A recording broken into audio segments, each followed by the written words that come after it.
மயிலாப்பூர் திமுக வேட்பாளரின் உதவியாளர் வீட்டில் பணம் பறிமுதல் செய்யப்பட்டிருப்பதாக தகவல் வெளியாகி இருக்கிறது. அண்மை செய்தியாக பார்க்கிறோம். பணப்பட்டுவாடா பயங்கர தீவிரமா நடந்துகிட்டு இருக்கு. ஏடிஎம்கே டிஎம்கேன்னு சொல்லிட்டு ஓட்டுக்கு காசு எடுத்து இறச்சிக்கிட்டு இருக்காங்க.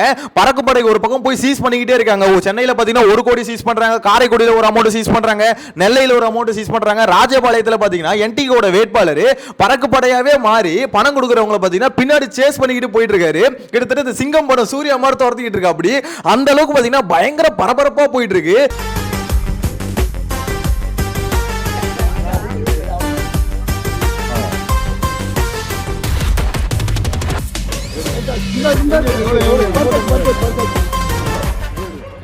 பிரச்சாரத்தெல்லாம் முடிச்சிட்டு ஒரு நாள் ரெஸ்ட் விட்டுட்டு அடுத்த நாள் எலெக்ஷன் வைக்கிறாங்க. அந்த ஒரு நாள் கேப்பில் தான் பாத்தீங்கன்னா ஏடிஎம்கே டிஎம்கே களத்துல இறங்கி பயங்கரமா வேலை செய்யறாங்க அப்படின்ற மாதிரி சொல்லணும். கோவை மாவட்டத்தில் வாக்காளர்களுக்கு தங்க மூக்குத்தி வழங்கப்பட்டிருக்கதா இப்போ ஒரு புகார். ஏன்னா பணத்தை வாரி இறக்கிறாங்க. அதுவும் ஸ்டார் தொகுதியில இருக்குல்ல, இப்ப காரைக்குடி தொகுதியில சீமான்லாம் நிக்கிறாரு. சோ அந்த தொகுதியெல்லாம் பாத்தீங்கன்னா பணம் பயங்கரமா விளையாடிட்டு இருக்கு. ஒரு ஓட்டுக்கு 2000 வரைக்கும் போகுது அப்படின்ற மாதிரி சொல்றாங்க. அவ்வளவு அமௌண்ட் பறக்கும்படை பிடிச்சிக்கிட்டே இருக்கு. என்ன மேட்டர்னா இவங்க பிடிக்கிறதே இவ்வளவுனா அப்ப அவங்க கொடுக்கறது எவ்வளவுன்னு மட்டும் யோசிச்சு பாருங்க. சென்னை மயிலாப்பூர்ல பாத்தீங்கன்னா 1 கோடி ரூபாய் பிடிச்சிருக்காங்க. 1 கோடி ரூபாய்க்கு மேல் பணம் பறிமுதல் செய்யப்பட்டிருக்கிறது. முன்னாடி பாத்தீங்கன்னா 2 கோடி 40 லட்சம் பிடிச்சாங்க. சோ அமௌண்ட் வந்து பாத்தீங்கன்னா கோடி கணக்குல புடிபட்டுக்கிட்டு இருக்கு. புடிபடாது எத்தனை கோடியோ அப்படின்ற மாதிரி தான் இருக்கு. இது ஒரு பக்கம் போயிட்டு இருக்க சொல்ல இன்னொரு சைடுல வந்து பாத்தீங்கன்னா இந்த கருத்து கணிப்புன்னு சொல்லிட்டு இந்த மீடியா எல்லாம் இருக்குல்ல பயங்கரமான ஒரு ப்ரொபகண்டா வந்து ஒன்னு பண்ணிட்டு இருக்காங்க. இந்த கருத்து கணிப்புன்ற பேர்ல நிறைய அந்த கடுப்புல விட்ட கணிப்பெல்லாம் விட்டுக்கிட்டு இருக்காங்க. விஜய் கூட நேத்து கூட கொந்தளிச்சிருப்பாரு. இந்த மாதிரி வந்து பாத்தீங்கன்னா இந்த கருத்து கணிப்புன்னு சொல்லிட்டு உங்க காண்டலா தீர்த்துக்கிறீங்களா அப்படின்ற மாதிரி கேள்வி கேட்டிருந்தார்ல. எங்கடா போனீங்க கடுப்புல விட்ட கணிப்பாளர்களே, எங்க போனீங்க? சும்மா டர்ஹனா ஆக்சுவலா உண்மைதான். ஏன்னா அந்த கருத்து கணிப்புன்றதே பாத்தீங்கன்னா ஒரு வகையான கருத்து திணிப்பு தான். அவங்களுக்கு ஏத்த மாதிரி ஒரு கருத்தை வந்து திணிப்பாங்க. சோ விஜய்க்கு வந்து பாத்தீங்கன்னா 3வது இடம் கொடுத்துட்டாங்க அப்படின்ற மாதிரி அவர் வந்து கொந்தளிச்சிட்டு இருந்தாரு. இங்க என்ன மேட்டர்னு பாத்தீங்கன்னா கருத்து கணிப்பு வந்து சீமான் மாதிரி ஆட்கள்லாம் நம்பவே மாட்டாங்க. ஏன்னா 2021 வரைக்கும் பாத்தீங்கன்னா சீமானோட நாம் தமிழர் கட்சியை வந்து பாத்தீங்கன்னா மற்றவையில் தான் வச்சிருப்பாங்க. அவங்க இத்தனைக்கு 4% ஓட்டு வச்சிருந்தாலுமே அவங்களை தூக்கி மற்றவையிலே போடுவாங்க, கட்சி பேரே போட மாட்டாங்க. உங்க கருத்து கணிப்புல நான் அங்கீகரிக்கப்பட்ட கட்சியா 36 லட்சம் வாக்கு வாங்கி 3வது கட்சியா வருவேன் எங்கேயும் சொல்லல. மற்றவர்கள் வச்சிருந்தீங்க மே 4ஆம் தேதி தெரியும் எவ்வளவு வருது. அதுக்கப்புறம் 2024 தான் பாத்தீங்கன்னா என்டிகேன்ற கட்சி பேரே போட ஆரம்பிச்சாங்க. அப்பயும் அவங்களுக்கு ஓட் பர்சன்டேஜ் எவ்வளவு தெரியுமா சொன்னாங்க? என்டிகேக்கு ரொம்ப கம்மியா சொன்னாங்க. சோ இது எல்லாத்தையும் பத்தி டீடைலா பார்க்க போறோம். சோ இந்த பணப்பட்டுவாடா பிளஸ் இந்த கருத்து கணிப்பு இத பத்தி டீடைலா பார்க்கலாம். பார்க்கிறதுக்கு முன்னாடி ஒரு முக்கியமான விஷயம், சேனலை ஃபர்ஸ்ட் டைம் பாத்தீங்கன்னா சப்ஸ்கிரைப் பண்ணி வச்சுக்கோங்க. ஆக்சுவலா இந்த வீடியோ 22ஆம் தேதி ஷூட் பண்ணிட்டு இருக்கேன். ஏன்னா நீங்க பார்க்க போறது 23ஆம் தேதி தான் பாத்துக்கிட்டு இருப்பீங்க. சோ அதனால மென்ஷன் பண்ணிக்கிறேன். 22ஆம் தேதி நைட் வரைக்கும் அந்த டேட்டா வச்சு ரெடி பண்ணிட்டு இருக்கேன். சோ ஓவராலா பார்க்கும்போது இந்த கருத்து கணிப்பு வைஸ் பார்க்கும்போது அது எல்லாமே டோட்டலா ஃபேக். ஒரு காலத்துல பாத்தீங்கன்னா ஓரளவுக்கு வந்து என்ன பண்ணாங்க, அந்த சாம்பிள்ஸ் வந்து எடுத்தாங்க. அதாவது எப்படி சொல்றது, ஒரு தொகுதியில வந்து இத்தனை லட்சம் பேர் இருக்காங்கன்னா ஒரு தொகுதியில 1.5 லட்சம் வாக்காளர்கள் இருக்காங்கன்னா அட்லீஸ்ட் பாத்தீங்கன்னா ஒரு 5000 பேர் கிட்ட வந்து கேட்பாங்க.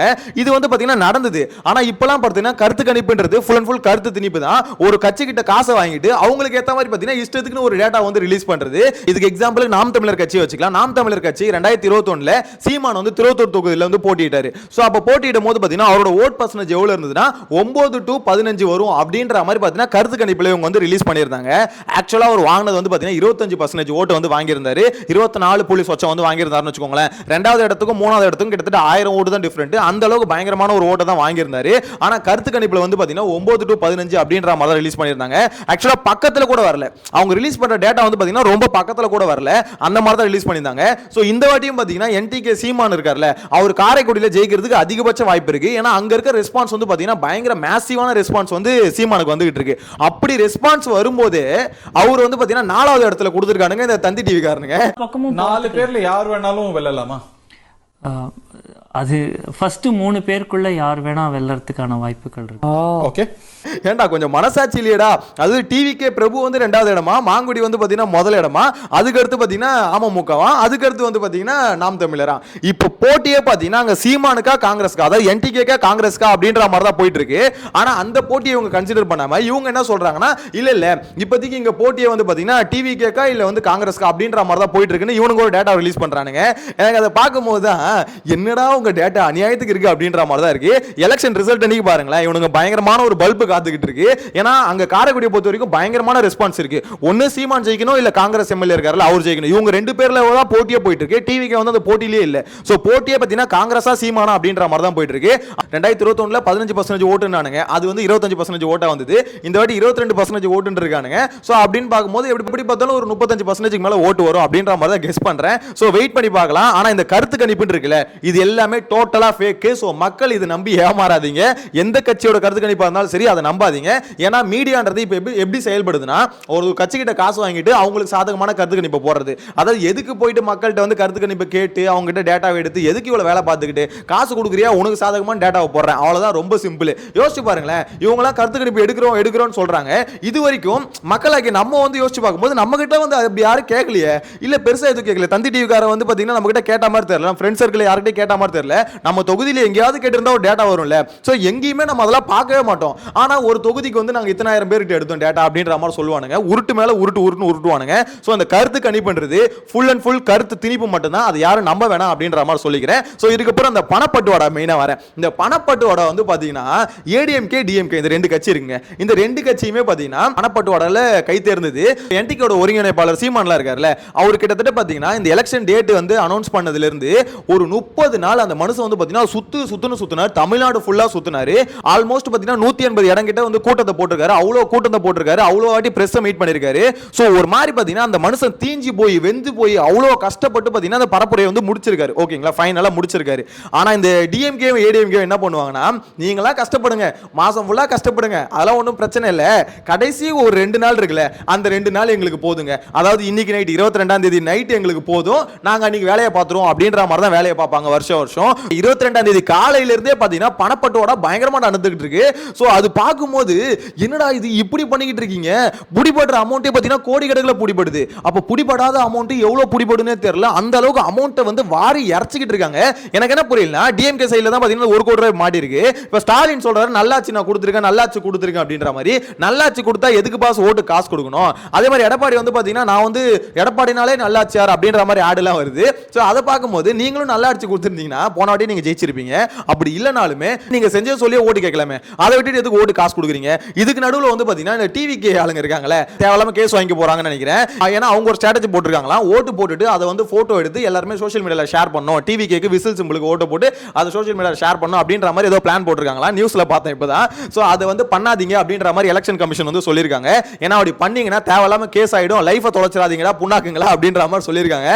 தாவேகாவினர் தொடர்ந்து டிஜிட்டல் பிரச்சாரம் மேற்கொள்ள திட்டமிட்டிருப்பதாக தற்போது தேர்தல் ஆணையத்திடம் புகாரானது அளிக்கப்பட்டிருக்கிறது. அதன்படி நாளை நடக்கக்கூடிய தேர்தலை முன்வைத்து தேர்தலில் வாக்களித்துவிட்டு யாருக்கு வாக்களித்தோம் என்பதை புகைப்படத்துடன் எடுத்து அவர்கள் டிஜிட்டல் பிரச்சாரம் மேற்கொள்ள திட்டமிட்டிருப்பதாக தற்போது புகார் எழுந்திருக்கிறது. டேய் எவனோ ஆர்வலர்ல போய் பண்றாதீங்களா, இந்த மாதிரி வந்து பாத்தீங்கன்னா டிவிகே சைடுல இருந்து இந்த மாதிரி உசு பேத்துவானுங்க.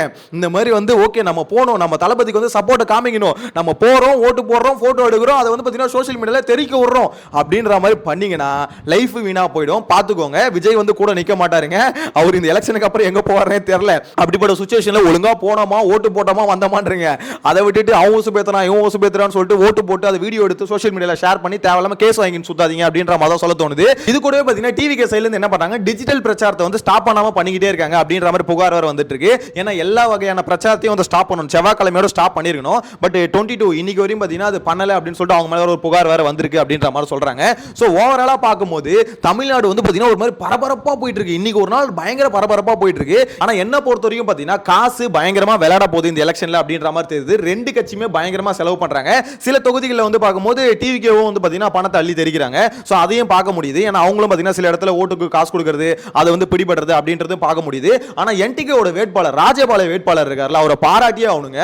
அந்த மனுஷன் கிட்டத்தட்ட தேர்தல் பறக்கும் படையாவே மாறி சிங்கம் சூர்யா மாதிரி களத்துல இறங்கி பணத்துக்கு ஏதோ ஓட்டு காசு கொடுக்குறவங்க வந்து பாத்தீங்கன்னா துரத்திக்கிட்டு ஓடுறா, அப்படி விட மாட்டேன்டா உன்னை ஓட்டுக்கு காசா கொடுக்குற நீனு அப்படின்ற மாதிரி துரத்திட்டு இருக்காரு.